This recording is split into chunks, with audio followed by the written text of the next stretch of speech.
ఏదో వీళ్ళేదో స్వాతంత్ర సమరయోధుల్లాగా ఇతను వెళ్ళి వాళ్ళు పలకరిస్తున్నాడు.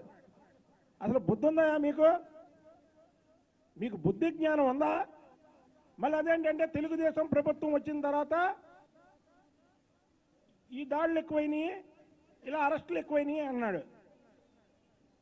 వంశీని గన్నవరంలో అతను చేసిన పని గురించి నేను చెబితే ఇదే పేరున్నాని నువ్వు నా మీద కేసు ఎందుకు పెట్టావు?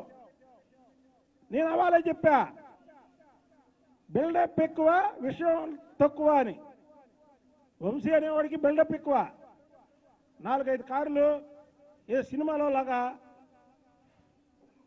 విషయం లేదు అక్కడ, ఉత్తి పిరికి. కాబట్టి ఈ వంశీ నేను పరిటాల సునీత గారికి కూడా ఒక చిన్న ఇది చెప్తున్నా. ఏదో పరిటాల రవి గారు పేరు చెప్పి కాళ్ళ మీద పడి అమ్మ ఏదైనా భిక్ష పెట్టి తల్లి అన్నా సరే సునీత గారు వాడిని క్షమించొద్దండి. వాడిని క్షమాపణ అనేది మనం ఇవ్వకూడదు. ఎందుకంటే క్షమాపణ ఇచ్చే మనిషి కాదు అతను. ఉరిసి చేసిన తర్వాత కూడా క్షమాభిక్ష ఉంటుంది.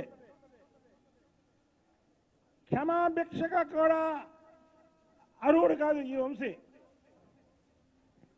ఈ కాందాదా, ఈ కాందాదాలు నమ్ముకొని జగన్ అనేవాడు అయిపోయాడు. జగన్ కూడా ఈ కాందాదాలు చూసి ఏమనుకున్నాడంటే ఎన్నికలలో ముందు ప్రచారంలో సింహం సింగల్గా వస్తుంది ఎదుర్కోండి అని రజనీకాంత్ డైలాగులు చెప్పాడు. తీరా 11 సీట్లు వచ్చేసరికి అరే నా పరిస్థితి ఇదా అని ఇప్పుడు రజనీకాంత్ అయిపోయాడు. అప్పుడు ఎన్నికల ముందేమో